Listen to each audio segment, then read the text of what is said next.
Hey guys, tonight we're going somewhere your travel agent will never recommend, but that your brain, for whatever reason, may absolutely love drifting through. You're heading deep into the Norwegian Arctic, to a remote village where the sun disappears for months at a time, not for a week, not for a lazy long weekend. No, months. The sky here will not brighten, not even a little. You'll trudge down ice-caked streets where the only light comes from porch bulbs and the cold flicker of the aurora borealis. And somewhere in the back of your head, you might wonder if your soul has accidentally slipped into a snow globe left in a cosmic basement.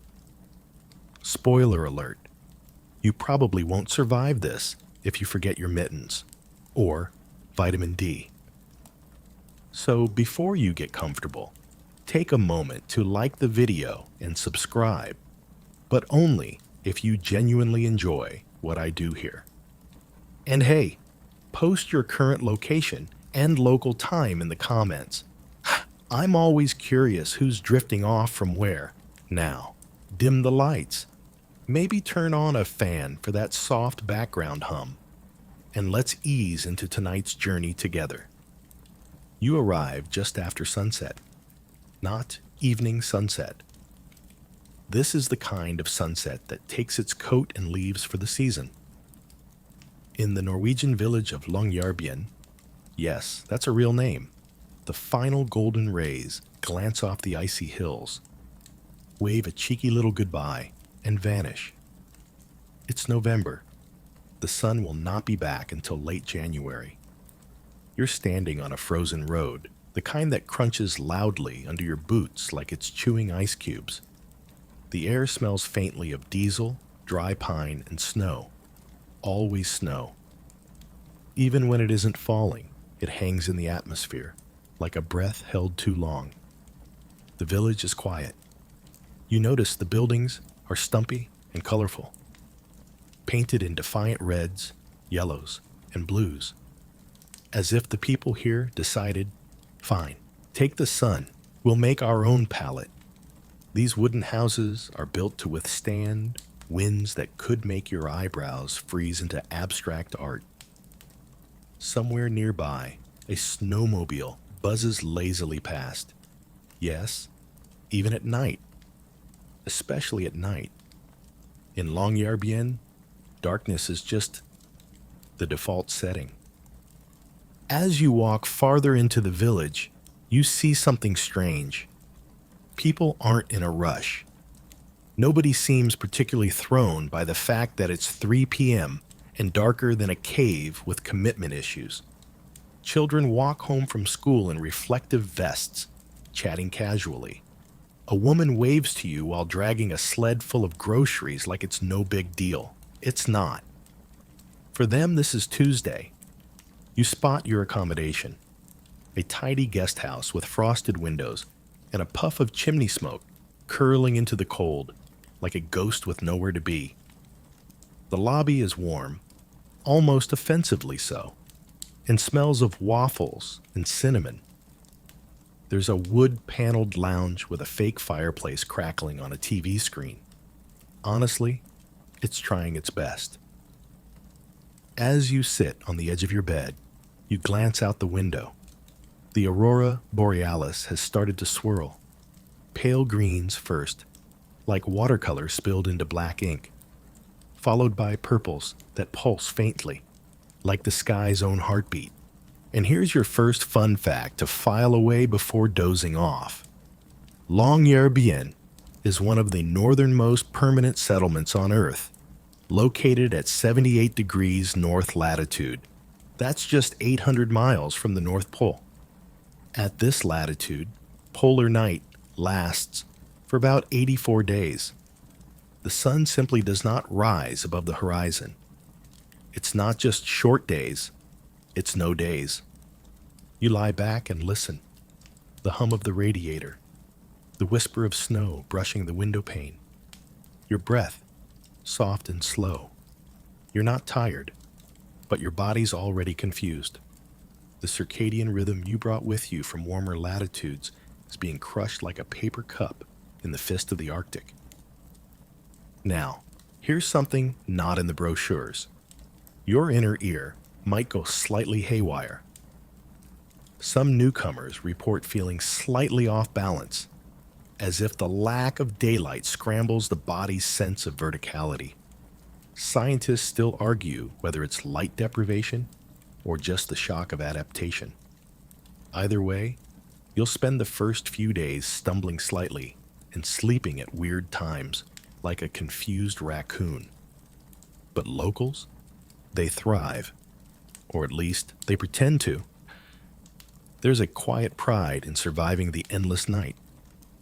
One man tells you over dinner, elk stew, heavy bread, black coffee, that the darkness teaches you discipline. You don't wait for the sun to get things done, he says. You just do them anyway. And you notice that too. The gym is open. The library is full. Kids play soccer indoors under floodlights.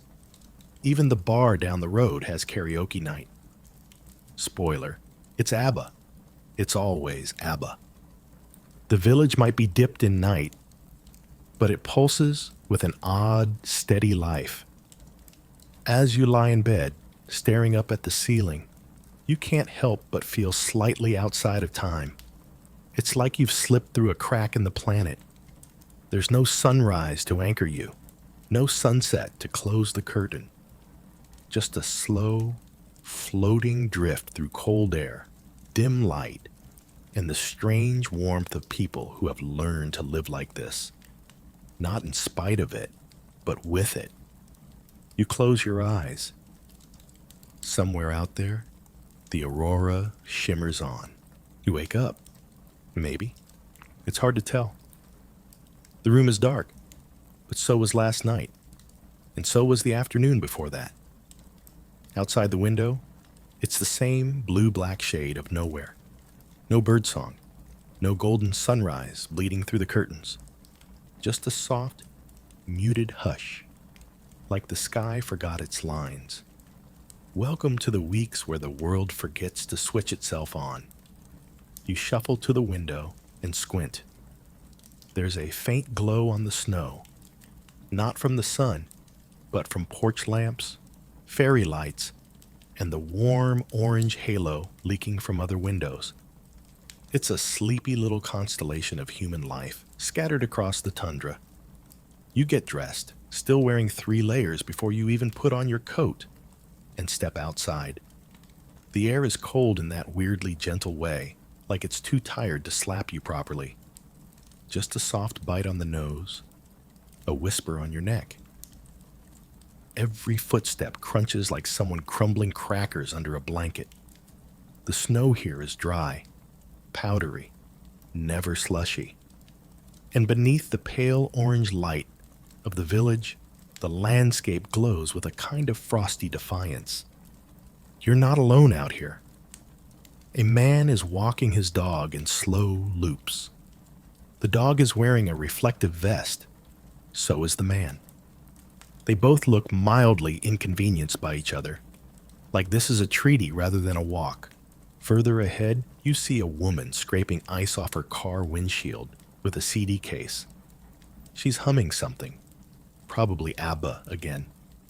The rhythm is oddly soothing. There's a term Norwegians use, morketid, literally, the dark time. It doesn't sound poetic, but it is. It's the cultural recognition that this isn't just a season. It's a mood, a phase, a part of life that demands you adapt rather than resist. People decorate tontun hatar for morketid. They bake things. They light candles. They lean in. You pass a cafe with glowing windows and posters advertising kakao og poesikveld. Hot cocoa and poetry night. The chalkboard outside reads, "Come in from the cold. We don't have sun, but we have cinnamon."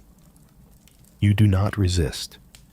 Inside, it's warm in a way that makes your bones say thank you. You sit near the window and sip something that tastes like melted chocolate bars and campfire smoke. The room is full of quiet conversation and thick sweaters. You hear a woman say she actually likes the dark season, says it feels like the world slows down enough to think, to breathe. She's not wrong.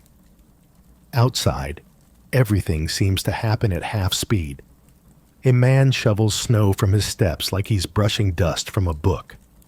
A child walks by in a snowsuit, so puffy she looks like she's cosplaying a blueberry.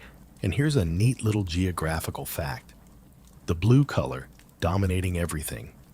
That soft, pre-dawn inkiness that never ends is called polar twilight.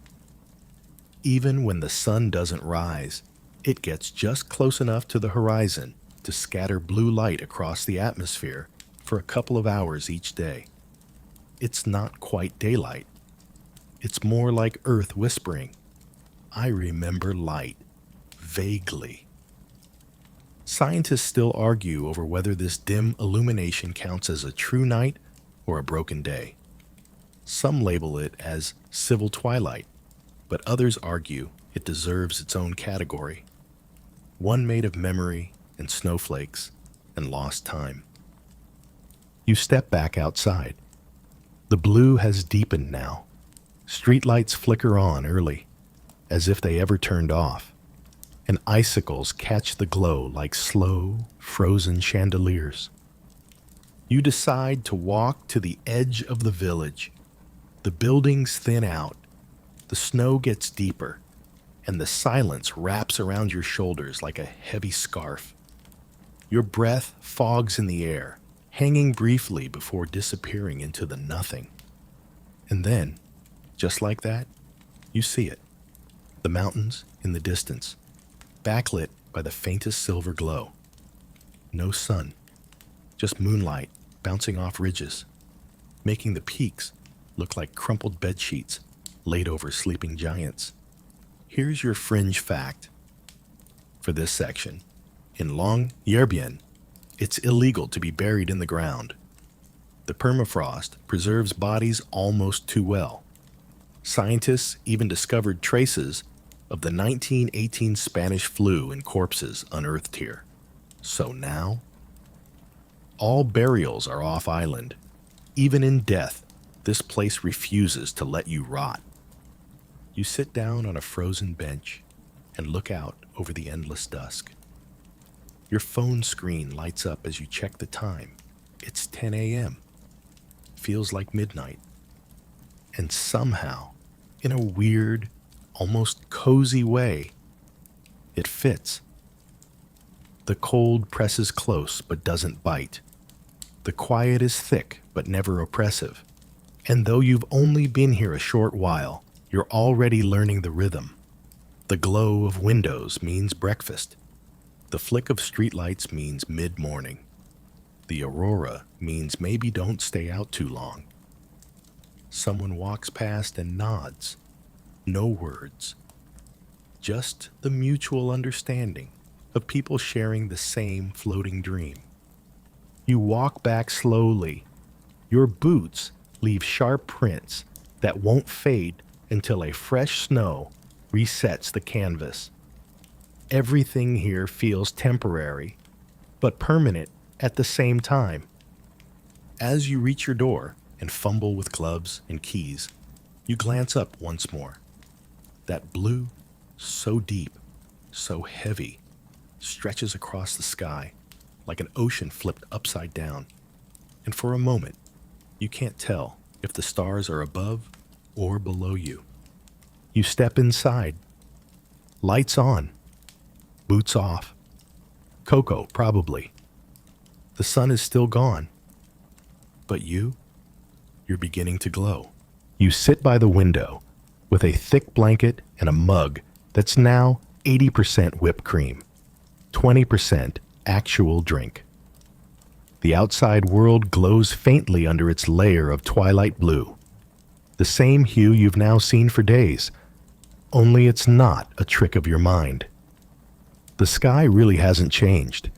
No golds, no pinks, just That soft, never-ending dusk. And by now, you're starting to wonder, why does the sun disappear here exactly? So let's talk about the universe, gently, sleepily, without math. Here's the big idea. Earth is a little tilted, like emotionally and literally, 23.5 degrees off center to be exact. That tilt is what gives us seasons. But when you're way up here, above the Arctic Circle, something strange happens as Earth orbits the sun. For a chunk of the year, the North Pole tilts away from the sun so dramatically that sunlight never even reaches this part of the planet. Not even a sideways glance. So if you're in Longyearbyen or any other polar community, that means months of complete darkness in winter, followed by months of never-ending daylight in summer. Two extremes. No chill in between. It's not some rare atmospheric trick. It's basic orbital mechanics. Except, with frostbite. Now, here's where it gets a little trippy. If you were standing on the moon, watching Earth during this time, the top of the planet would just stay in shadow. A slow spin, but always dipped in night. Meanwhile, places near the equator, they just roll along with sunrise and sunset like it's no big deal. Jerks. Some scientists, like him, still argue about how polar darkness affects the brain long term, especially for kids growing up here full time. Does it reshape your memory of time, your sense of seasons, your internal body map? There's no consensus. Just a lot of puzzled neurologists drinking coffee and watching documentaries about walruses. And speaking of time, here's your mainstream geography fact for the day. The Arctic Circle isn't a fixed line. It actually moves. Very slowly, yes, but due to Earth's axial wobble, called nutation, if you want to impress people at parties. The Arctic Circle drifts about 15 meters per year, so technically, Longyearbyen gets more polar night with each passing century. Lucky them. You wrap the blanket tighter around yourself and imagine trying to explain all of this to a child. No, sweetie, the sun's not broken. It's just taking the long way around. Or better yet, the sun is on vacation and we're babysitting the moon for a few weeks. But the weirdest thing, your body is adapting. Slowly. Sleep now comes in chunks. 3 hours here, 4 hours there. You've stopped waiting for cues from the sky and started trusting the clock alone. Breakfast at 9, exercise at 2, dinner when you feel like you might fall over sideways. You step outside and head toward a hill just outside the village. The locals call it Sukkertoppen, which means sugarloaf. It's not exactly Everest, but when everything's covered in ice and darkness, even a gentle hill feels epic. You climb slowly, the snow squeaking under your boots like it's giving polite commentary. Halfway up, you pause to catch your breath. Below you, the village glows faintly. Strings of fairy lights, windows blinking like tired eyes, and the occasional headlamp zipping by on someone's forehead. And up here, the sky feels closer. Not brighter, but vast. Stars are no longer little white dots. They're fierce pinpricks, steady and bold. The kind of stars you almost want to apologize to for ignoring back home. You lie back in the snow, staring straight up, and try to feel the rotation of the earth.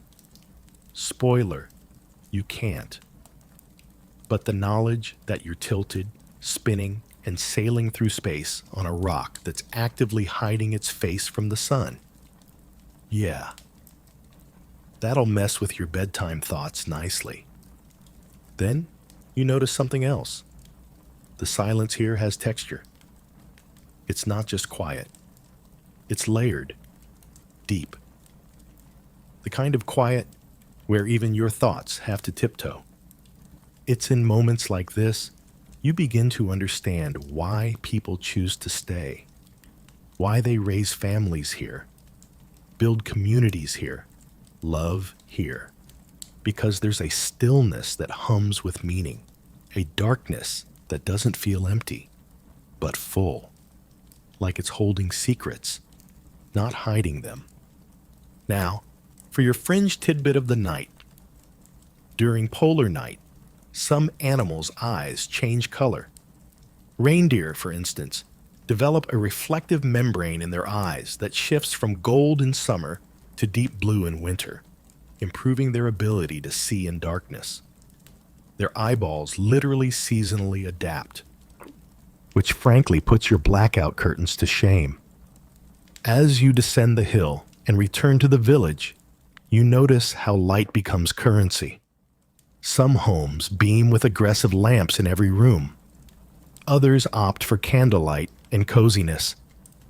A few seem to embrace the dark entirely. Windows blacked out, porches dim, almost like little hibernating cabins.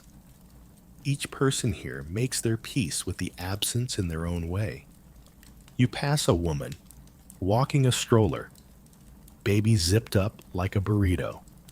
She gives you a nod. "Not so cold tonight," she says. It's -11, but her cheeks are rosy, her breath visible, and her boots are fur-lined tanks. She's not wrong. You're adjusting too.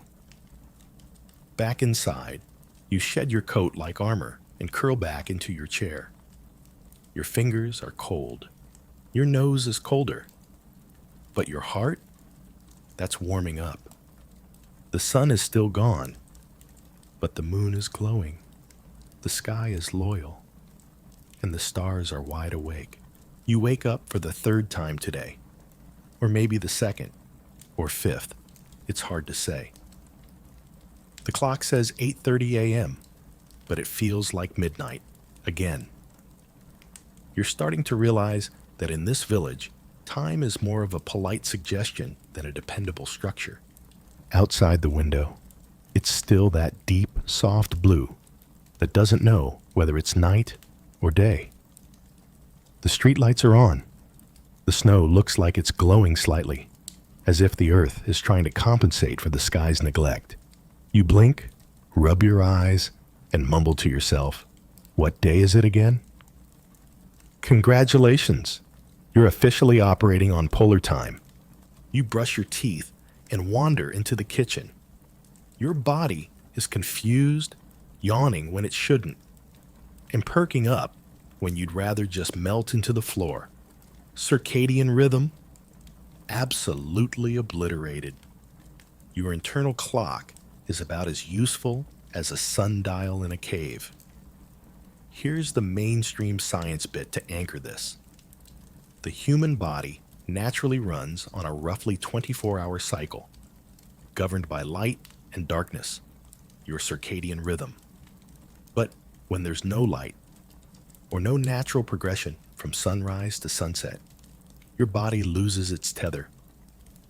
Melatonin production goes haywire. Cortisol doesn't know when to spike. You feel hungry at 3 a.m.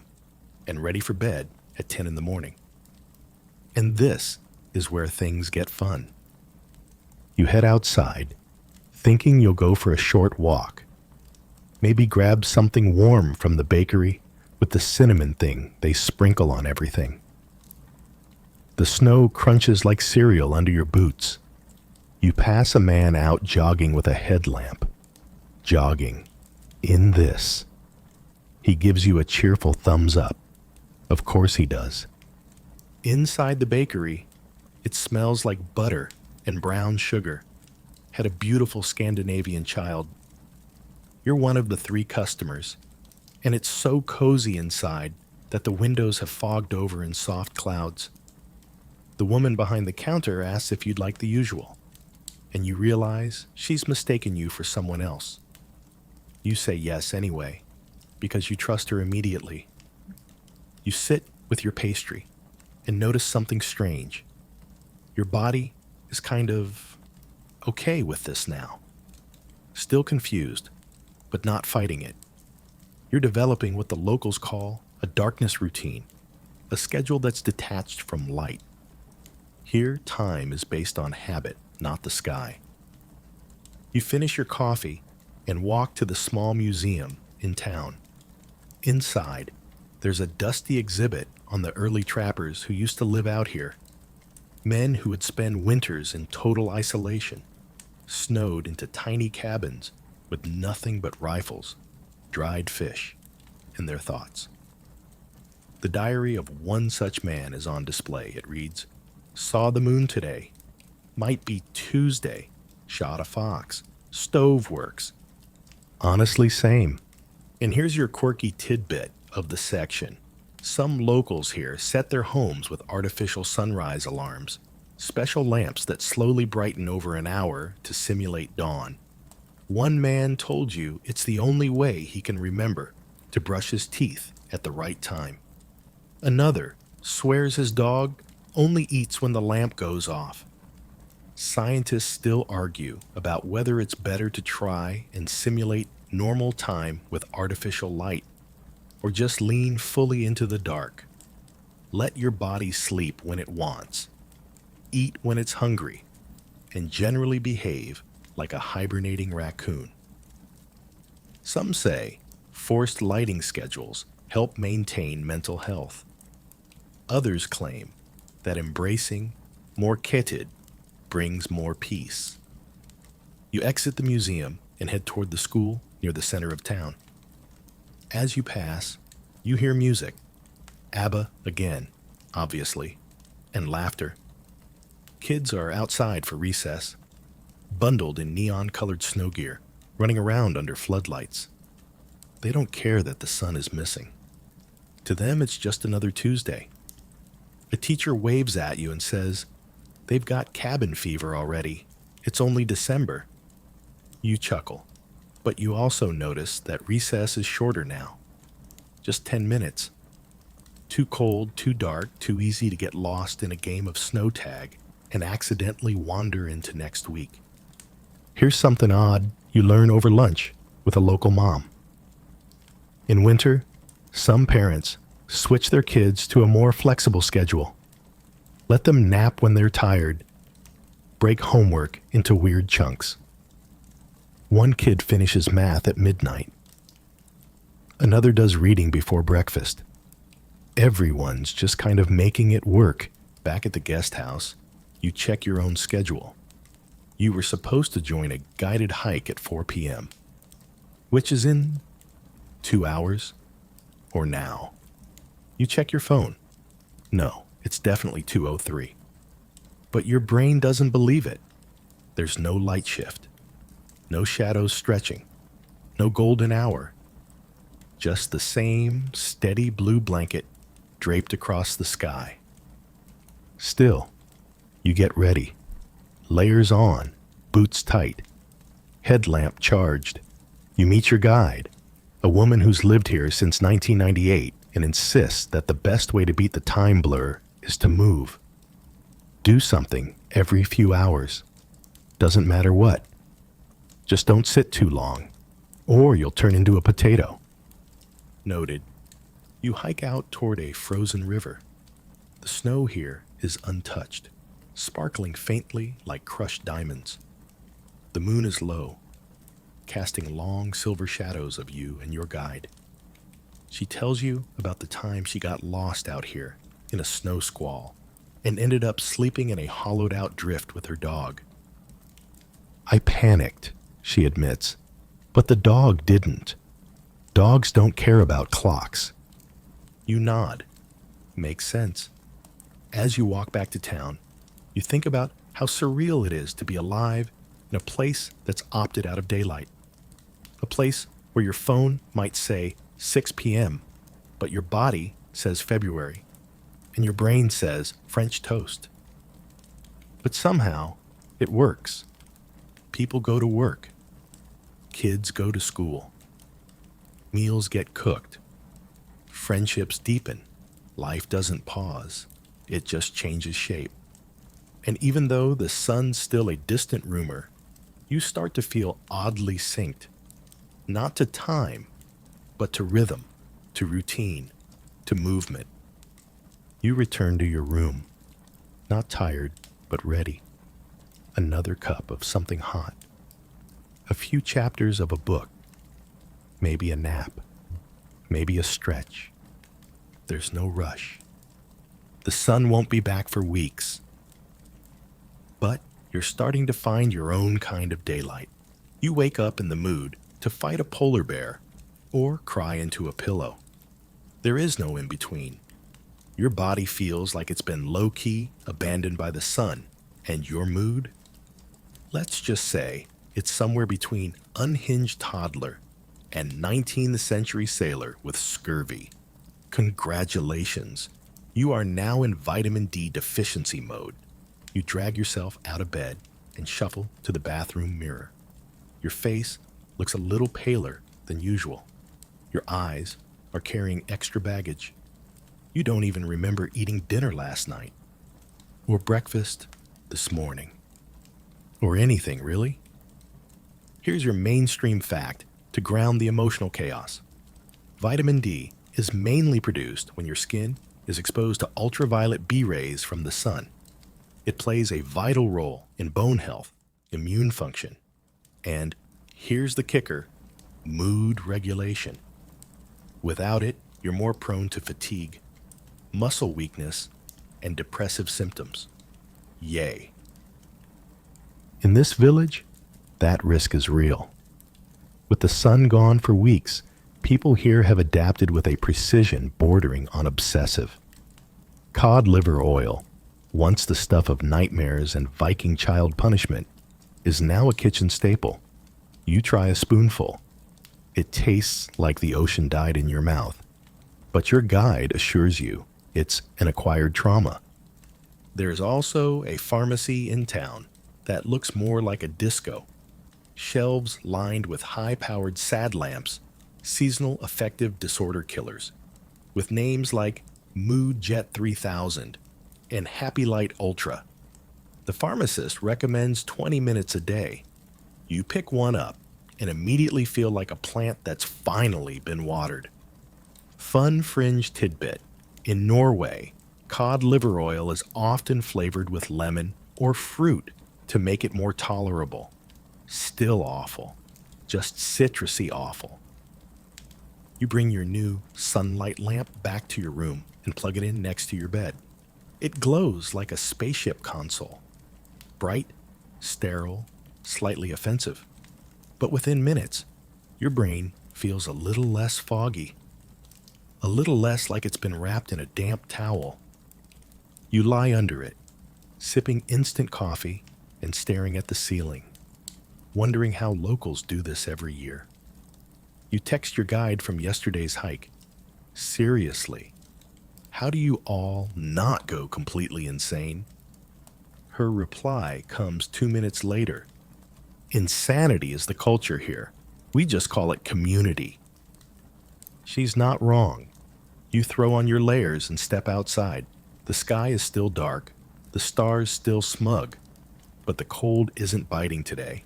It's sharp, clean, bracing, like mouthwash for your soul. You walk to the grocery store, passing another cluster of bundled up kids on sleds. Someone has built a snowman with a headlamp strapped to its forehead and a carrot nose sticking out at a weird angle. The store glows like a spaceship. Inside, shelves are packed with comfort food, breads, cheeses, canned fish, jars of pickled everything. You grab more coffee, some thick rye crackers, and because curiosity wins, a tube of cod roe paste. It looks like toothpaste. You're already regretting it. On the way back, you pass the small health clinic. A sign on the door reads, "Free vitamin D screening. No appointment necessary." You don't go in. You already know what it would say. Your bloodstream is probably screaming. And here's where things get serious. Studies in polar regions have shown significantly higher rates of depression and seasonal mood disorders during the long, dark months. Not just because of the lack of sun, but because of what that lack represents: a loss of routine, of orientation, of energy. Some locals describe it as feeling permanently out of tune. Scientists still argue whether light therapy alone is enough to treat these conditions. Some advocate for structured social interaction, communal meals, outdoor movement, even in the dark. Others suggest it's about mindset, that if you expect to suffer, you probably will. You decide to test this. Back at your room, you switch on your sad lamp, put on the most aggressively cheerful music you can find, no points for guessing it's ABBA again, and do 10 jumping jacks in your thermal underwear. Shockingly, it helps. Briefly. Then you sit down to write in your journal. You don't usually keep one, but there's something about this place, this never-ending night, that makes you want to document things. Like your mind might forget the colors, the sensations, the way your breath fogs just so when you step outside. You write about your dream last night, swimming in warm sunlight, then waking up to a dark ceiling and the quiet hum of a heater. You also write down the phrase the pharmacist used earlier: "We don't fight the dark, we feed the light." That sticks with you. After lunch, which, according to your body, is either breakfast or dinner, you head out again. This time toward the cultural center, where locals are holding a light party. You don't know what that means, but you're told it involves hot drinks, acoustic guitar, and at least 3 types of cake. You walk in and are immediately greeted by warmth. Not just temperature, but human warmth. Everyone is smiling, laughing. There's a man with a huge beard wearing a fairy-light crown. A teenager is handing out slices of something cinnamon-drenched and probably illegal in 3 countries. You're given a cup of glog, Norwegian mulled wine minus the wine, and ushered toward a circle of folding chairs. The music begins. Someone plays a slow, melancholic tune that melts into the room like honey over toast. People close their eyes. A few sway slightly. You realize that this is how they survive the sun's absence. Together. With lanterns and songs and sugar, and the quiet defiance of people who refuse to fade. Later that night, as you walk back to your guest house, under a sky still absolutely refusing to change color, you feel something different. Not happier exactly, but more steady. Like your balance is returning. Like your body, confused as it may be, is beginning to find its own kind of rhythm. You switch on your sad lamp one more time, brush your teeth, write a few more lines in the journal. You don't know what day it is, but you're okay with that. Because even without the sun, you're learning how to stay bright. You wake up to the sound of a snowplow scraping the road like an angry violinist. It's still dark, of course, but the noise reminds you, yes, society still functions out there. You roll over and check your phone. 10:14 a.m., but it may as well be midnight. The sky is still a matte blackboard. You sit up slowly. Something's off. Not physically. You're not sick. Just low. Not sad exactly. Just unhooked. Like your emotions are drifting on an inflatable mattress with no shore in sight. This is the part no one warns you about. The psychological weight of the polar night doesn't slam into you. It drifts, slides, slips in unnoticed. One day you're drinking cinnamon cocoa under fairy lights, and the next, you're questioning your existence because your toast got cold. You wander to the mirror. Your eyes are a little glazed, your face slightly blank. You catch yourself staring longer than you need to, like you're waiting for your reflection to blink first. Let's get real for a minute. This place, while stunning, serene, and deeply cozy, is also mentally intense. There's a reason so many studies focus on the psychological effects of extreme darkness. Some researchers call it polar T3 syndrome. Others refer to it less scientifically as winter brain. Either way, the result is the same: slower thinking, mood swings, and a general feeling of being mentally tangled. You get dressed slowly, layers feel heavier today, and head outside for some air. The wind cuts sharper than usual. You pull your scarf up to your eyes and walk without direction. Every house you pass is either glowing warmly or completely blacked out. People cope in their own ways. Some embrace hygge, candles, card games, warm socks. Others vanish inward, becoming silhouettes at windows. You remember something your guide said earlier in the week. The darkness will speak to you eventually. Just hope it whispers. You reach the edge of town and sit on a low bench near the frozen shoreline. Ice cracks in the distance. A few fishing boats sit idle, half buried in snow like forgotten toys. Somewhere out in the water, a seal surfaces and vanishes again. It doesn't care what time it is, or what month. Here's your mainstream fact to keep in mind. During polar night, the sun is more than 18 degrees below the horizon. That's why even the hint of dawn is gone. What you're living in now isn't just darkness, it's astronomical night, the deepest category there is. And now, your fringe tidbit. Back in the 1800s, some polar explorers reported hallucinations after weeks of darkness, shapes in the snow, voices in the wind. One journal from an Arctic expedition simply reads, "Saw mother's face in the kettle steam." Scientists still argue whether these were due to isolation, malnutrition, or just the brain's desperate need for stimulus. You head to the local library, not because you need a book, but because it's quiet, warm, and filled with humans quietly pretending their brains aren't fraying like old socks.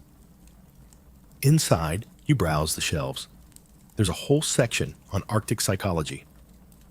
One title catches your eye, Dancing with the Dark. Another, The Mind North of the Sun. You flip one open and read a highlighted passage. In long darkness, the soul does not vanish.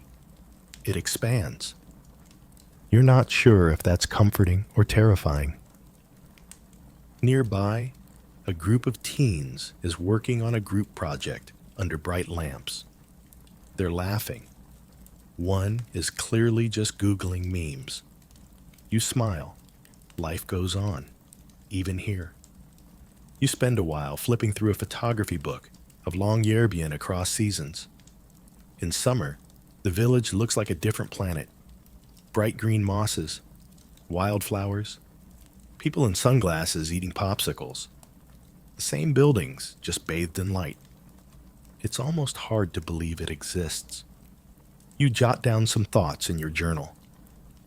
Today I feel gray. Not black, not white, just gray. I miss shadows. I miss seeing my own. Then, just before leaving, you hear something odd. Laughter. Loud, genuine, echoing down the hallway. You follow the sound and find two staff members trying to fix a jammed printer. One of them has given up and is dramatically performing a eulogy for the machine. The other is bent over laughing. You can't help but chuckle. It's absurd. It's human. Outside again, the cold slaps you back into your body, but it also wakes you up. You look at your watch. It's 2:17 p.m. You head back toward your guest house, where the owner is lighting candles in the lobby window. She waves you in and says, "Rough day?" You nod. She gestures to a tray of tea and says, "Have the lavender one. It slows your thoughts." You sit down with the tea and feel the warmth bleed into your hands. You sip, breathe, and let your shoulders drop. Here's the secret. They never write on the tourist brochures. Polar night isn't just about losing the sun. It's about finding yourself when all the normal noise is gone, when your schedule dissolves, when your distractions don't work, when your mind starts whispering questions you don't usually have time to ask. And yeah, some of them are scary, but some are surprisingly gentle. You finish your tea, write a single line in your notebook. I am still here. And that's enough for today. You wake up to the sound of giggling, muffled, high-pitched, followed by the unmistakable clatter of boots and the creak of snow. You blink. It's still dark. Of course it is, but the noise pulls you from your blanket cocoon.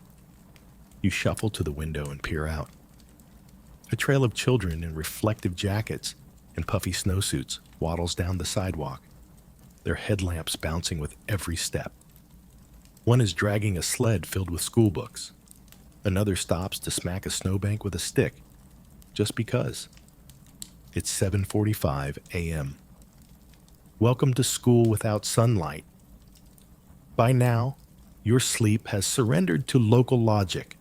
Wake when you must, nap when you can, and trust that time is mostly ceremonial. You throw on your warmest clothes, grab a piece of cold bread, and follow the line of miniature astronauts toward the village school. It looks like a spaceship that crash-landed into a snowdrift, bright, rectangular, humming softly under a halo of floodlights. Inside, the lobby glows with warm lamps, string lights, and paper sun cutouts that dangle optimistically from the ceiling.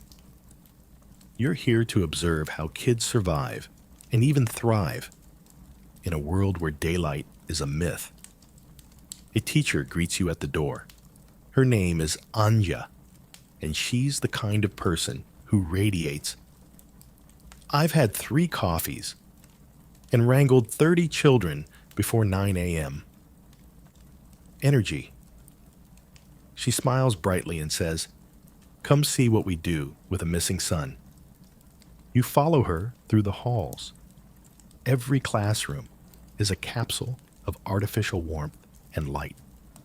There are bright orange lamps on every desk, posters of the solar system, drawings of imaginary suns with googly eyes and glitter rays. You sit in on a lesson. Today, the kids are learning about nocturnal animals, naturally. The teacher clicks through photos of owls, foxes, and glowing jellyfish. The children listen, rapt, except for one boy who's clearly chewing a pencil eraser like it owes him money. And here's your mainstream geographical fact of the day. Education in Svalbard, Longyearbyens Archipelago, follows Norwegian curriculum, but with heavy local adaptation. Teachers incorporate environmental science, Arctic wildlife, and polar safety. Kids here are taught how to recognize frostbite, spot reindeer tracks, and avoid falling through sea ice. Because up here, school is just another extension of survival.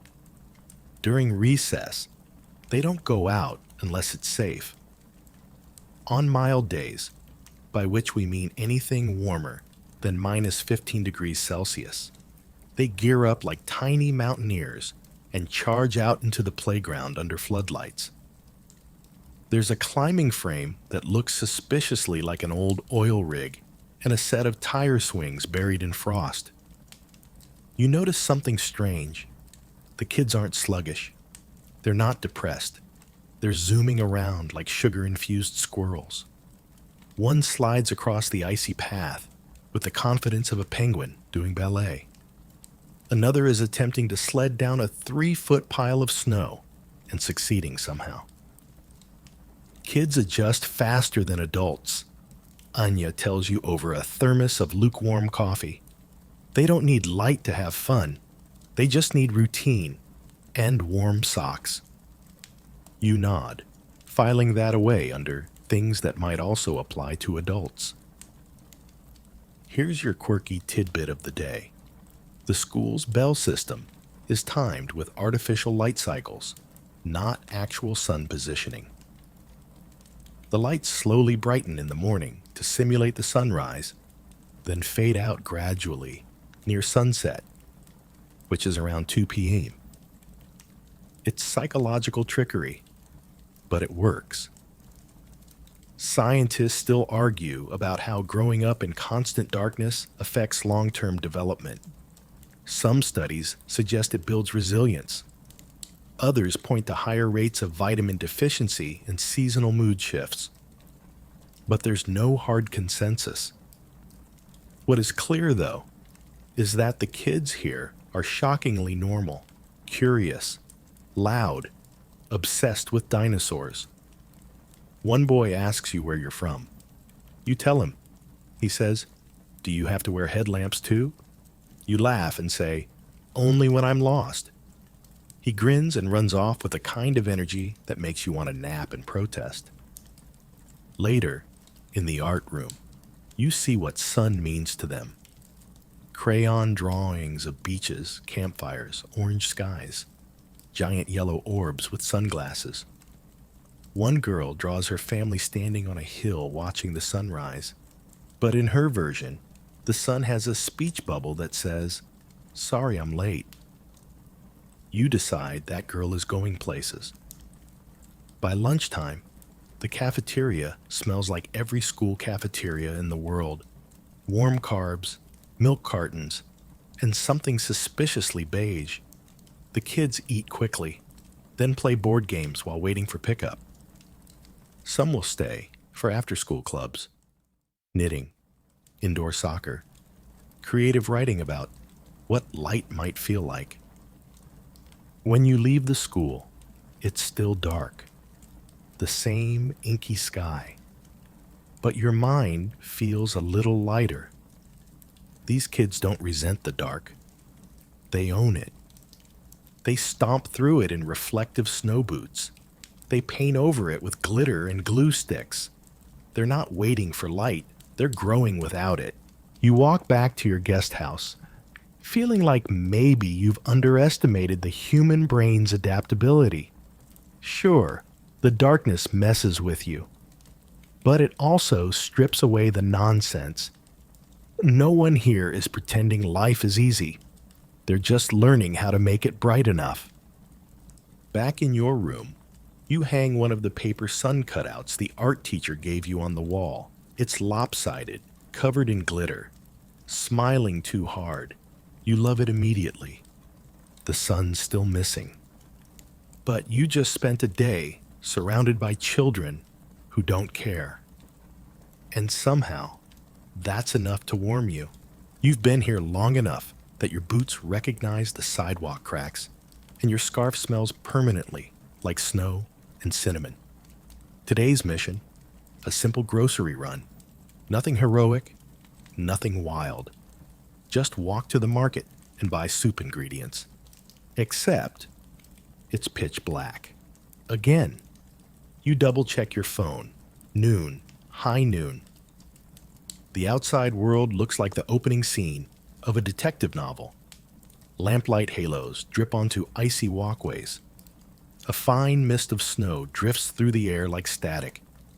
And you, layered like a laundry basket, step into the thick of it, clutching your reusable bag like it's a talisman. Welcome to noontime grocery shopping in permanent night, huh? The route to the store winds through the center of the village. past snow-covered benches, clusters of evergreen trees decorated with battery-powered lights, and two reindeer slowly chewing something invisible near a bus stop. You nod politely. They blink. Longyearbyen's grocery store is called Svalbard Butikken, which feels like it should be one of Santa's warehouses, but is, in fact, just a well-stocked shop that caters to all needs. Fresh produce, reindeer sausage, yarn, batteries, frozen pizza, and, inexplicably, 12 kinds of mayonnaise. You walk inside and are hit by the bright, buzzing reality of overhead fluorescents. They hum faintly like they're doing algebra. Everything here glows like a supermarket from a slightly off-brand dream. A woman walks past you in snow pants, pushing a cart full of bananas and flashlight batteries. Here's your mainstream fact. Nearly everything in Svalbard is shipped in by boat or plane. There's no farming, no supply trucks from neighboring cities. And during the polar night, air transport gets tricky, which means local grocery logistics are a fragile ballet of weather, timing, and hope. You browse the shelves and find your soup ingredients: potatoes from Israel, carrots from Spain, a carton of something labeled simply meat. You don't question it, but then, somewhere between the frozen berries and the sour cream, you get hit with a strange wave of disorientation. It's not just physical, it's existential. Your body says dinner. Your brain says bedtime. Your phone says midday. You briefly forget what month it is. Welcome to chronological vertigo, courtesy of the polar night. Scientists still argue about whether this time dislocation is purely sensory or partially psychological.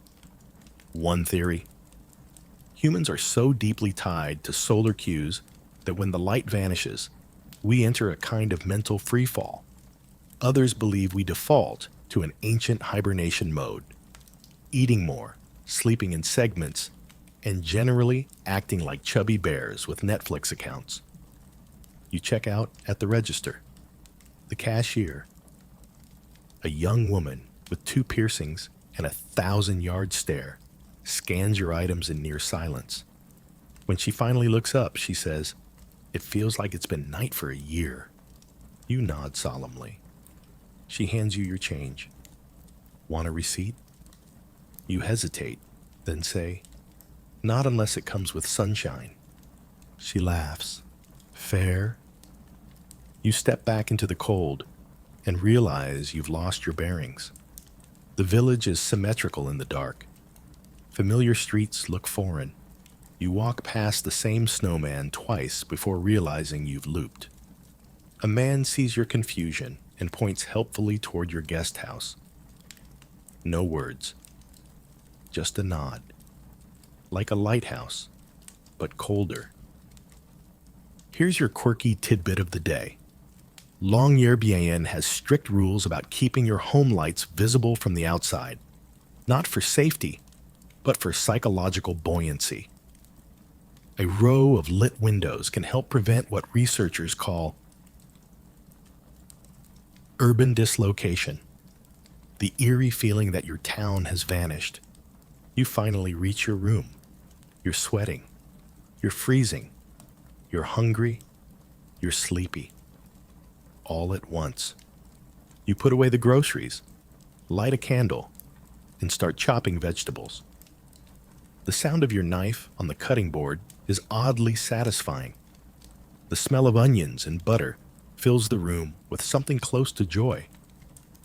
The soup begins to simmer, and suddenly, everything feels okay. You eat slowly, staring at nothing, letting the steam warm your face. Outside, the wind picks up. Snow whispers against the glass. And just as you're about to settle in for a nap that may or may not count as bedtime, something catches your eye. A flicker of green above the hills, then purple, then a sweep of dancing white. Aurora time. You throw on boots, coat, scarf, and trudge outside like someone chasing a rumor. And there it is, above you, like a celestial ballet. The northern lights, shimmering, waving, teasing the sky with their weird, ancient choreography. People all around the village emerge like moths. No one says a word. They just stand, staring. Phones come out, sure, but mostly people just watch. It's the kind of magic that demands stillness. Here's your fringe fact. The Sami people of northern Scandinavia traditionally believed the aurora was the energy of departed souls. You were not to whistle, wave, or point. That would offend them. You shove your hands deep into your pockets. You don't point. You just watch. And for a moment, brief, freezing, and unforgettable, you forget what time it is, how long the night's been going, or how many hours until sleep. Because here, soup at midnight and auroras at noon are just how things work. And somehow, it's enough. You wake up to the sound of bells. Not the clanging, urgent kind, more like delicate jingles, drifting through the air like musical snowflakes. You throw on a sweater, peek out the window, and catch sight of flickering flames up on the ridge behind town. Someone's lighting bonfires. Ah, it's ritual season. You didn't plan to time your visit with one of the village's marketed festivals, but here you are, smack in the middle of one. And in a place that sees no sun for months, these traditions carry a weight you didn't expect. They're not just celebrations, they're therapy. Group spells against the void. You grab your coat and follow the distant glow. The path up the ridge is marked with ice lanterns, blocks of frozen water, each with a candle flickering inside. They line the trail like glowing eggs, casting warm light in strange geometries on the snow. As you hike, you pass families bundled in fur-trimmed coats, toddlers in snowsuits like tiny Michelin men, and a man hauling a portable speaker that's bravely blasting ABBA into the night. Of course. The firelight grows stronger as you crest the ridge, and there, spread out against the dark canvas of the sky, is the gathering. At least 50 people, maybe more, standing in a loose circle around 3 huge bonfires. The flames leap into the air, like they're arguing with the stars.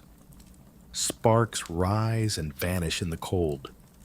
There's hot drinks being passed around in metal mugs, laughter, drums. A few dogs bark in time with the wind. One woman turns to you and smiles. First time? You nod. Don't worry, she says. No animal sacrifice, just stories and soup. She's joking. Mostly. You take a spot near the outer edge of the circle and wrap your hands around a mug someone hands you without explanation. It smells like spiced apple and wood smoke, and something herbal you can't identify. Here's your mainstream geographical fact. Across the Arctic region, people have developed winter rituals for centuries, not just out of tradition, but as essential survival tools. Lighting fires, holding feasts, even simple acts like singing and dancing are communal ways to ward off isolation and seasonal depression. What might seem quaint or folksy elsewhere becomes a psychological lifeline here. You sip the mystery drink and listen as an elder begins telling a story. Her voice is low, slow, and rhythmic, perfect bedtime pacing. She speaks in Norwegian, then pauses for another woman to translate. In the days before power and planes, the night would stretch so long that people began to forget the sun's face. To remember, they built fires. They sang her name. They promised not to forget. You glance around. Every face is illuminated in orange, eyes reflecting fire, cheeks flush from heat and cold at once. It's like standing inside a living oil painting. A teenage boy steps forward with a fiddle. He starts to play a tune that feels half lullaby, half dirge. The melody winds through the air like smoke. People begin to sway gently. A few sing quietly in Norwegian. You don't know the words, but the emotion is unmistakable. Longing, resilience, hope. Here's your quirky tidbit.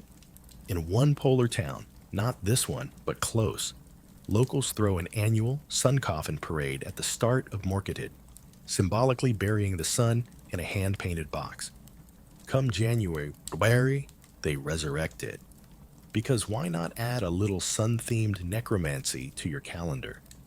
Scientists still argue about how ritual interacts with neurochemistry. Is the boost in mood simply placebo? Is it the social bonding?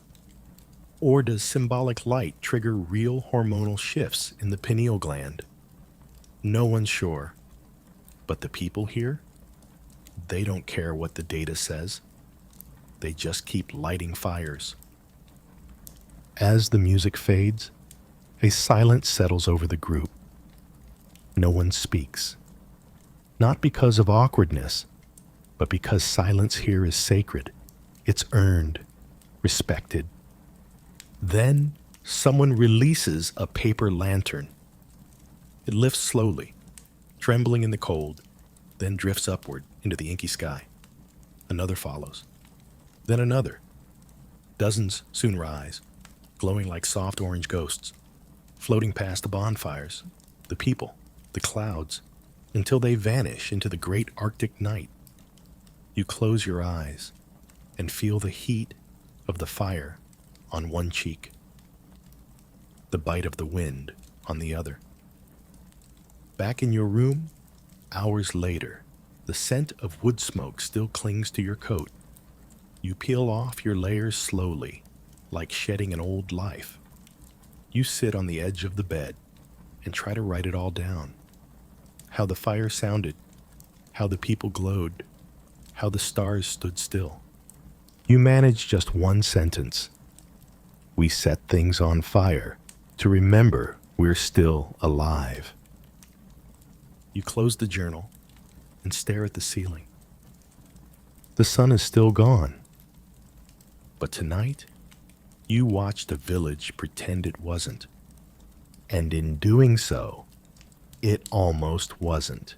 You're halfway through a piece of toast when something moves past the window. A sudden blur, a white flicker, gone before your brain catches up. You freeze mid-chew. Was that an antler? You drop the toast, grab your coat, and peer outside. There it is again. A reindeer trotting down the street like it owns the lease. Then another. Then four more. A whole posse, just vibing. One pauses to nibble at what looks like frozen moss on someone's front steps. Another snorts steam into the air and kicks at the snow with annoyed precision. So today's theme is clear. What the animals are up to while the sun's out of office. You step into your boots and head out. Curious.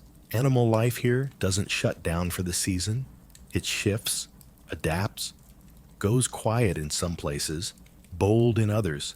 Reindeer are the obvious characters, chunky, shaggy, unimpressed.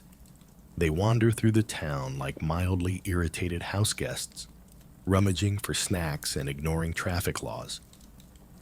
Here's your mainstream geography fact. Svalbard reindeer are unique. Smaller, furrier, and more cold-hardened than their mainland cousins. Their faces are squat, their legs short, and they spend the polar night foraging beneath the snow with their hooves, scraping and sniffing and grumbling like very committed archaeologists. You follow the herd at a polite distance as they cross the soccer field now just a flat white stage, and disappear behind the school building. No one seems alarmed. A man on a snowmobile honks once, lazily. The reindeer ignore him. Down by the shoreline, it gets quieter. No herds here, just tracks. Fox prints, mostly. Tiny four-toed ovals crisscrossing the fresh snow like secret messages. The Arctic fox you've heard becomes bolder in the dark. You scan the horizon, but see nothing. Probably watching you, though. A local woman approaches with binoculars. She's part of a small wildlife monitoring team. You ask her what she sees during the dark season. Less movement, more mystery, she says. The animals don't vanish. They just go silent. She tells you about polar bears, too, though thankfully, none are near the village. They follow the ice further out this time of year, hunting seals along the fractured edges of the frozen fjords. But when storms come and the ice drifts, sometimes they wander. She gestures toward a red sign posted near the beach path. It shows a polar bear silhouette, teeth bared, with a caption in bold red. "You are now leaving polar bear safe zone. Carry a rifle." You step back reflexively. She grins. "Don't worry. You're more likely to see a goose armed with opinions than a bear this close to town." Still, you glance over your shoulder. Here's your fringe tidbit. During the darkest months, Svalbard's wild birds don't migrate. They just vanish. Not all of them, but enough that it spooks researchers. One species, the little auk, dives deep into the ocean to feed and doesn't resurface near land for weeks. Scientists still argue whether they're hunkering offshore or just better at hiding than we thought. As you follow the trail along the bay, you hear something unexpected. Barking. Sharp. Excited. Repetitive. You round a bend and come across a fenced enclosure filled with huskies. Dozens of them. Long tongues. Thick coats. Paws the size of frying pans. Some are sleeping in curled-up nests of straw. Others bounce with nervous energy, yipping at each other like teenagers at a sleepover.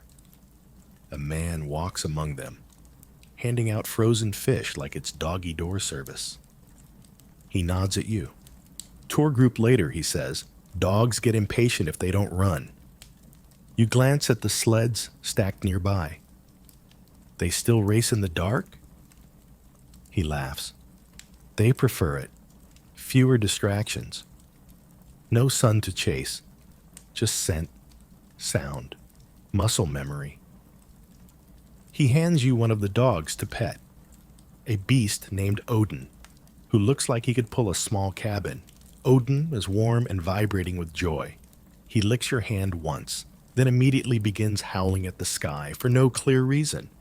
Another husky joins in, then another, and suddenly the whole enclosure erupts into howling. The Darn, a chorus of canine chaos echoing across the bay like a living siren. The man smiles. They do that at least once a day. No one knows why. Maybe it's their sun call.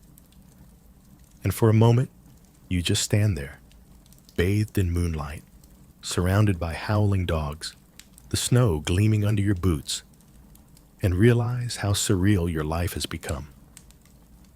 Back in the village, you stop by the local nature center to warm up. Inside, a display shows various Arctic animals in winter modes. Reindeer fluffing their fur. Arctic foxes, camouflaged in white. Seals beneath the ice, eyes luminous and patient. The sign reads, "Life doesn't pause in darkness. It adapts. It hibernates. It listens." You sit for a while, staring at a stuffed ptarmigan, plump, feathered, and frozen in mid-step. You wonder what it's doing right now, out there in the snow. Probably just chilling. Literally. Here's the final image that stays with you from the day. A reindeer standing in the middle of a pedestrian crosswalk, head tilted, watching you approach. It doesn't move. It doesn't blink. You're the guest. It's the landlord. It stares for 10 full seconds, then turns and trots away like it has somewhere important to be. You watch it vanish into the dark. The animals aren't afraid of the night. They own it. It starts with tea, not coffee. Tea. Your body's been demanding kindness lately, and coffee feels like yelling. So you brew a mug of something herbal, sit by the frosted window, and watch the snow drift sideways in slow motion. You've decided to spend today figuring out how exactly people survive this. All of this. Because let's be honest, at this point, you've eaten your weight in cinnamon carbs, stared at too many blank notebooks, and experienced every emotion from gentle awe to existential moss. And yet, the locals, they're thriving, or at least functioning. Some even seem happy. So you decide to investigate. First stop, your guest house host, Britta, who has lived in Longyearbyen for nearly 30 years. She serves you dense rye bread with goat cheese and pours a second cup of tea without asking. You want to know the secret to surviving the dark? She says, smiling. It's not about light. It's about rhythm. She walks you through her day. Wake at 7, lamp on full blast. Coffee, knitting, morning walk, no matter the weather. Lunch at noon, always something hot. Afternoon chores. Evening reading, sleep by 10. And on days when I feel strange, she shrugs, I let myself. Here's your mainstream fact. Researchers studying polar communities have found that structured routine is the single strongest predictor of emotional stability during extended darkness. Not willpower, not supplements, not optimism, just routine. You ask if she ever breaks the pattern. She pauses. Yes, but never on purpose. Next, you visit the local hardware shop, which smells like rubber and roasted peanuts for some reason. The owner, Olav, is busy restocking shelves of winter bulbs and headlamps. How do you stay sane, you ask? I don't, he replies flatly, then grins. But I have hobbies. He shows you a shelf of intricate wooden models he builds after work. Viking ships, polar bears, and absolutely terrifying moose. You need something for your hands. The mind wanders otherwise. This seems to be a pattern. At the cultural center, you find people gathered for an indoor gardening workshop. Gardening. In a place where the ground is locked in permafrost and the sun's on sabbatical. Yet here they are, potting herbs under grow lights, smiling, passing little basil clippings around like precious heirlooms. You speak with Marta, the workshop leader. She's Polish, has lived here for 5 winters, and swears by indoor gardening as therapy. It's not about the plants, she says, gently patting a sad-looking sprig of parsley. It's about control. In a season when everything feels uncertain, we make something grow. Quirky tidbit of the day. There's a community seed vault in Longyearbyen, but not the famous one. This is a mini version, hosted in a classroom closet, just in case someone wants to start tomatoes in January, which apparently someone always does.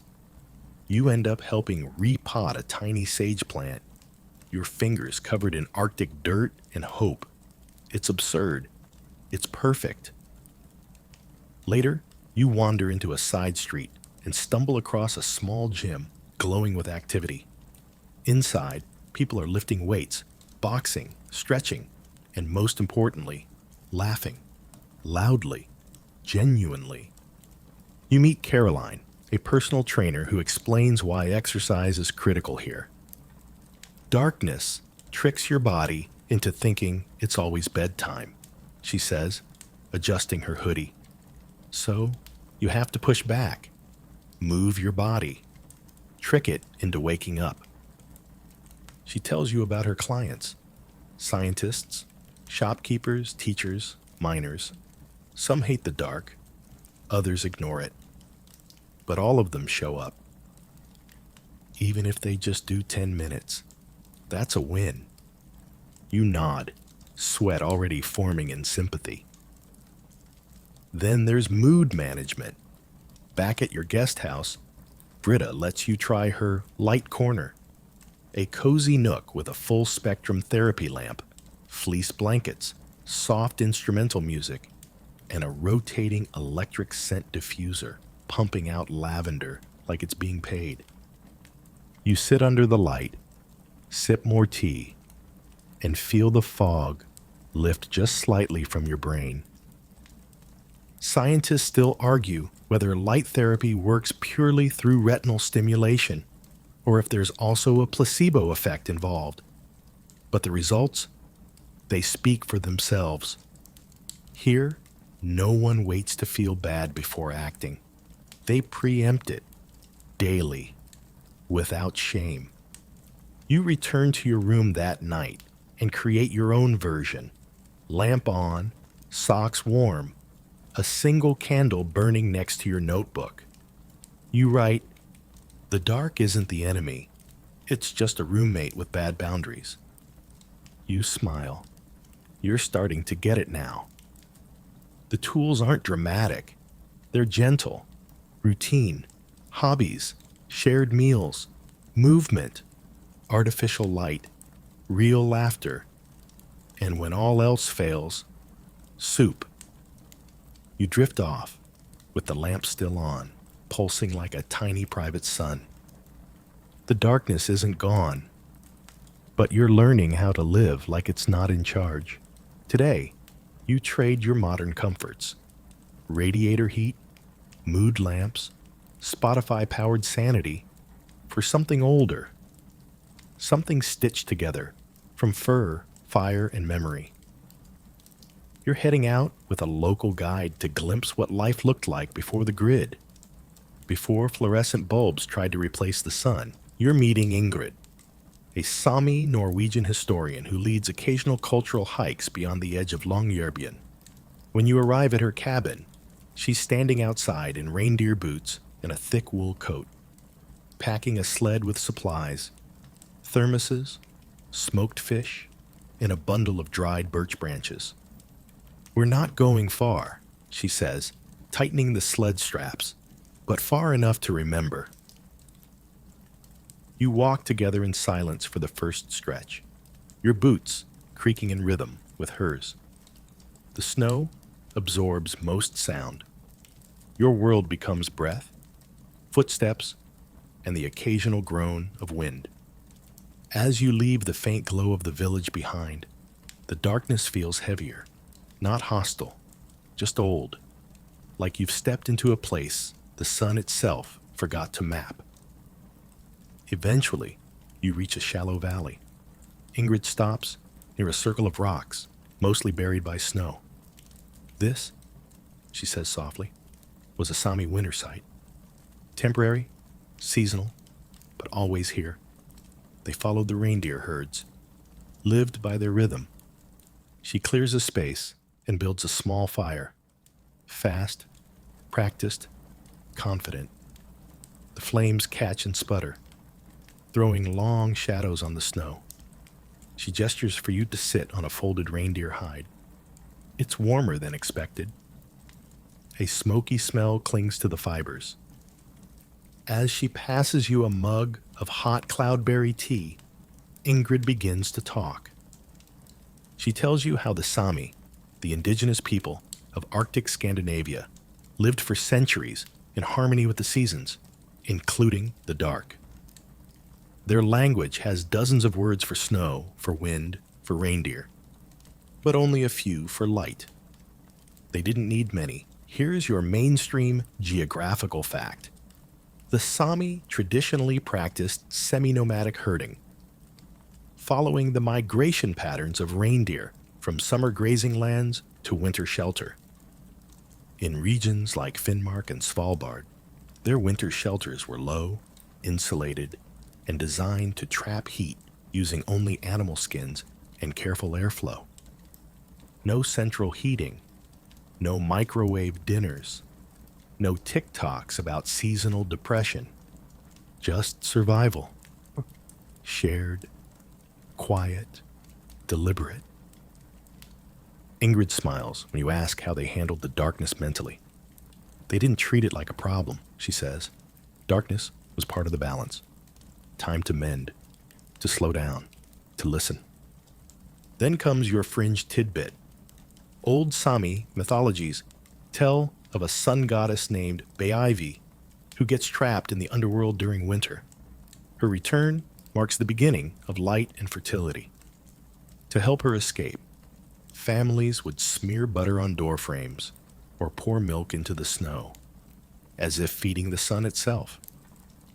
Still happens in some places, Ingrid says, sipping her tea, especially with grandmothers. Scientists still argue how much of Sami endurance was cultural resilience versus environmental conditioning. Some argue it was the shared language of stillness, a communal pact to treat winter not as punishment but as pause. Others suggest their gut microbiomes were just really good at digesting reindeer. You sit for a while in silence, the fire crackling low, the air softening as your senses adapt. You hear things you usually miss, snow falling in clumps from distant branches, the low murmur of water beneath a frozen stream, the quiet shuffle of a fox somewhere beyond sight. Ingrid shows you an old knife carved from antler and bone. Not fancy, just functional. This was my grandfather's, she says. We lose the tools faster than the stories, but some of us are trying to keep both. As you pack up to leave, you glance back at the fire circle. No markers, no ruins, just a subtle indentation in the snow. The kind of place that disappears completely by morning unless someone remembers. Back in town, the contrast hits you hard. Electric lights buzz. The grocery store hums. A snowplow rumbles past, headlights blazing like it's fighting vampires. But something lingers in your chest. Something slower, deeper, more respectful. You take out your notebook and write, "They didn't fight the dark. They partnered with it." Later that evening, you visit the small Svalbard Museum, tucked into a low modern building behind the post office. Inside, there's a quiet room dedicated to early polar settlers, Sami hunters, Norse fishermen, 19th century whalers who lived in the dark without data, without therapy lamps, without Spotify playlists of cozy Arctic vibes. You read diary fragments behind glass. Hunted seal today, dog sick, ice thickening, dreamt of warmth. And another, the lamp went out. I did not, still breathing. You leave the museum with a strange mix of sadness and awe. The darkness for them wasn't aesthetic. It was absolute. And yet they lived. Not perfectly, not painlessly, but persistently. Before bed, you open the window for a moment. The sky is quiet, aurora-less, snow drifting slowly like ash from a sleeping volcano. You whisper, without knowing why, "Thanks for the stories." The cold answers in silence. The sun is still gone, but you're no longer afraid of the old dark. You wake up with a strange feeling in your chest. Lightness. You don't know why at first. It's still dark, still cold, still winter, but something in the air feels different. You shuffle to the window. Still that deep blue outside. Still snow climbing halfway up every building. Still reindeer tracks across the road. And then you see it. A crowd of people gathered at the edge of a hill, sucker topping again. They're all facing the same direction. Some are holding coffee mugs.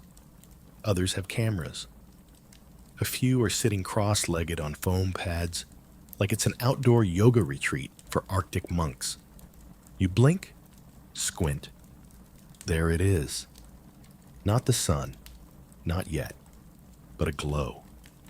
A golden pink hint leaking from behind the mountains, like the sky has finally decided to open its eyes. This is it. The first return of the sun. You throw on clothes like a man possessed. Boots, coat, gloves, all slightly damp from yesterday, and trudge toward the hill. By the time you reach the top, the crowd has doubled. No shouting, no cheering, just murmurs, breath in the air, warmth in the eyes. Every face turned toward the same spot. Then, slowly, so slowly it feels like you're watching the earth exhale. It happens. The sun. A fragile slice at first, barely skimming the curve of the mountains. You could mistake it for a trick of the eye, but it grows, lifts, shines. Not high, not long, but real. And everyone smiles. You feel it on your face. Not heat, yet, but weight. The light feels heavy, like gold poured into your skin. People close their eyes. One woman whispers, "There you are." Here's your mainstream geography fact. In Longyearbyen, the sun officially returns around mid to late January, peaking above the horizon for just a few minutes on the first day. Locals mark this moment with a celebration called Soldagen, Sunday. It's not about warmth, it's about proof. Proof that the cycle continues, that you made it. A child nearby yells, "It's burning my eyes." Everyone laughs. Someone hands out paper sun masks, handmade, with glitter and orange feathers. You put one on. Why not? You've earned it. Here's your quirky tidbit. At the local school, kids perform a sun song on the first day back. The lyrics change every year, but the theme is the same. "We missed you. Please stay this time." One version includes the line, "You left us with homework and darkness, but we forgive you." Scientists still argue about whether this brief sun exposure actually changes the body that quickly, whether a single hour of light can boost serotonin, dopamine, or just morale. But it doesn't matter. You feel it. Everyone here does. After 25 minutes, the sun dips again, sliding behind the mountain like a bashful guest at their own surprise party. No one is disappointed. They clap because the sun came back, and you saw it. You head to the local cafe, now packed wall to wall with sun-kissed humans buzzing like carbonated snowflakes. Every table is lit by candles. Every plate is piled with waffles. Someone shouts, "Scowl!" and you instinctively toast your orange juice. You end up at a table with an older couple who've lived in Longyearbyen for 40 years. You ask them what the return of the sun means to them. The woman says, "It means we weren't forgotten." The man says, "It means we get to start again." Then they argue over who saw it first. She wins. Later that afternoon, kids run through the snow, dragging homemade sun flags. A dog wears yellow sunglasses. Someone plays a trumpet for no reason. And up on a rooftop, a young man dances alone with his headphones in. arms stretched toward the light, laughing like he's just seen a miracle. You sit quietly on a bench near the edge of town. The sun is gone again, yes, but not for long. And now that you've seen it, now that it's real again, everything feels lighter. You take out your notebook and write, "Today, I remembered what gold feels like on skin." Back in your room, the light seems to linger. The lamp glows a little warmer. Your tea tastes sweeter. Your body stands a little straighter. You survived the long dark, not by fighting it, by moving through it. And now the world begins to thaw. 1 minute of sunlight at a time. You wake up to a world transformed, not in color necessarily, but in mood. The air hums differently now. You can't explain it, but the village is vibrating. A kind of cautious joy, like the Arctic has exhaled after holding its breath for 2 solid months. You open the window a crack. The breeze carries a note of something new. Still cold, still dry, but with the faintest trace of thaw. Not warmth exactly, but promise. Potential. You smile. Today is about reawakening. You step outside and immediately notice the difference. The darkness is no longer total. It is softened. Light now stretches along the horizon during the middle hours, painting the snow in muted tones of lilac and pale gold. Not full sun, not yet, but daylight adjacent, a kind of spiritual stretch. This is the village reawakening. You walk to the bakery. The usual crowd is buzzing. 2 locals debating whether to start de-icing their roof lines. A girl in braids sketching a sun with a highlighter on her glove. The cashier wearing actual sunglasses indoors, which honestly feels earned. Your cinnamon bun tastes brighter. Or maybe it's just your taste buds waking up with everything else. Here's your mainstream fact. After the first return of the sun, daylight increases dramatically in polar regions. In Longyearbyen, by late February, each day gains nearly 15 minutes of sunlight. That means in just a few short weeks, the town goes from night with a side of glow to full-on daytime. It's like someone's turning the dimmer switch. Aggressively, you head toward the harbor, where locals are digging out boats entombed in snow. The frozen fjord still holds tight, but people are preparing anyway. That's what this part of the cycle is all about. Preparing for light, for life, for movement. You pass a group of kids on sleds who are now racing uphill, because apparently gravity is just a suggestion this far north. One yells, "I don't even need my headlamp anymore," before immediately sledding into a bush. Their parents clap from a nearby bench. Later, at the post office, you watch someone receive a delivery of plant seeds and garden gloves. Bold. Nearby, a sign announces the return of sun yoga classes at the cultural center. Below that, a flyer for Light Soup Friday. Everyone welcome. You decide to stop by the library again. The reading room is brighter today, both from actual light and mood. People sit with open books and open faces. There's laughter, less coffee, more water. Everyone's adjusting. You flip through a volume of Arctic poetry and land on a line that punches you gently in the heart. When the light returns, it does not knock. It pours.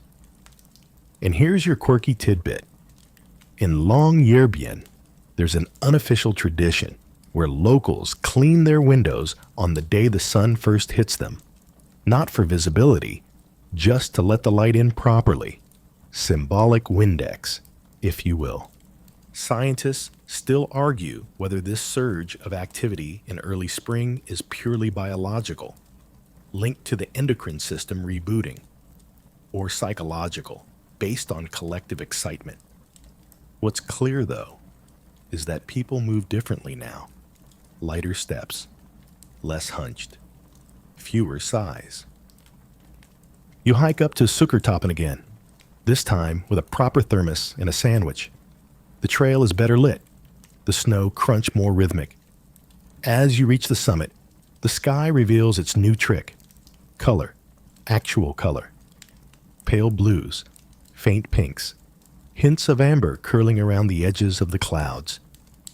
It's so subtle, so fragile, that it feels like the sky is painting for you. You sit in the snow, sipping your coffee, watching the light spread, slowly, steadily, without apology. You pull out your journal and write. The shadows look shorter today. Not because they are, but because I finally remembered what to compare them to. Back in town, the shops have switched out their marketed decorations for tiny paper suns and faux tulips. The guest house kitchen smells of lemon cake. The woman across the hall whistles something cheerful while brushing her hair. And the man at the front desk has started wearing color, a green scarf that glows like spring, pretending to arrive early. You go to bed without turning on your therapy lamp. You don't need it tonight, because the darkness is no longer the center of your world. It's become just another detail. The light is coming back, and you're ready. You wake up naturally. No alarm. No artificial sunrise lamp. No cold wind slipping through a cracked window. Just a soft awareness. Your body telling you it's morning. And for the first time since arriving, that actually means something. You sit up slowly. Light is creeping in through the curtain edges. Faint, golden, shy. You blink against it, smile at it, whisper, "Welcome back." This is it. The final stretch of the long dark. The transition. Could you live here? Really live here? Not just visit, not just watch. Could you commit to the strange rhythms, the glacial silences, the vanishing and returning of something as fundamental as the sun? You pull on your clothes slowly, thoughtfully. You know the layers by heart now. Your boots sit by the door like obedient dogs. Your scarf smells like wood smoke and cinnamon. You walk outside into a morning that actually feels like morning. The village is shifting. You pass a woman in jeans, actual jeans, no snow pants. A man wears a baseball cap instead of a knit beanie. The reindeer look confused. Even the snow seems to be thinning, slightly, reluctantly. You walk to the top of the hill one last time. The light is there, full, bold, brushing the rooftops with actual heat. You stretch your arms into it. You close your eyes and let it coat your face. It's the kind of light that warms skin through down jackets. The kind that makes you remember other lights. Porch lights, headlights, summer afternoons on a picnic blanket. The sun is here, and your body knows. Here's your final mainstream geography fact. During March in Svalbard, daylight increases so quickly that by the end of the month, the sun no longer sets at all. Within weeks, the village will flip completely, from endless night to endless day. A reversal, a reminder that nothing stays still here for long. You head down to the cafe. Everyone's talking about summer plans, about opening up cabins, about switching back to regular time instead of whatever feels right. The espresso machine hisses. The local paper features a cartoon sun in sunglasses on the front page. You ask someone, an older woman sitting near the window, what keeps her here, year after year. Darkness after darkness. She stirs her coffee slowly, then says, "The dark is honest. It makes you work harder to find your light. But once you do, it's yours. Not borrowed, not background, yours." You don't reply, you just nod. Here's your quirky closing tidbit. Some locals get reverse sad during the bright months. Too much light, too little sleep, too much energy. So they dig out their blackout curtains, wear sleep masks, and crank up their white noise machines. The cycle never ends. The pendulum just swings back. Scientists still argue about which phase is harder on the body. The darkness, with its quiet existential echoes, or the light, with its manic momentum. But in Longyearbyen, no one waits for consensus. They just keep living, one weird, beautiful day at a time. You return to your guest house. You pack your bags slowly, folding your sweaters like old friends. You pause before zipping up your journal, still filled with snow, smudged scribbles, and strange little thoughts. You glance around your room, the lamp you barely use anymore, the sun drawing patterns on the wall, the scent of dried orange peels from that one tea you never got around to trying. You leave it all carefully, then walk to the edge of town for one last look. The village glows now. It hums, and you realize it always did, even in the dark. You whisper something to yourself, quiet, unsure. Yes, I think I could live here. You're not sure if you mean it literally, but it's the right feeling. And as the snow begins to melt, as shadows grow softer and people turn their faces upward again, you take one last deep breath of Arctic air, sharp, pure, forgiving. You've come through the night, and now it's time to rest. And now, let everything slow. Let the rhythm soften, the breath lengthen, the mind quiet. You've walked through endless night, wrapped in layers, wrapped in silence. Watched stars flicker and snowfall. Watched people light their own lives from the inside out. You've seen how a village survives without the sun, and not just survives, but thrives in its own slow, stubborn way. Now imagine that firelight again, just a small flame tucked into a snowbank. The way it crackles, the way its heat reaches your hands, your cheeks, your chest. You feel safe there. You feel calm. Let your thoughts drift back to that slow walk through the sleeping hills. The cold air brushing your face. The soft squeak of snow underfoot. No rush. No noise. Just breath and stillness. You're not racing toward the light anymore. It will come. It always does. For now, there's nothing left to do. Let your jaw unclench. Let your shoulders sink. Let the last remnants of tension melt away like frost on a window. And as your mind begins to drift, gently, quietly, know this. You carried your own warmth through the coldest part of the world, and that light, it's still with you. Sweet dreams.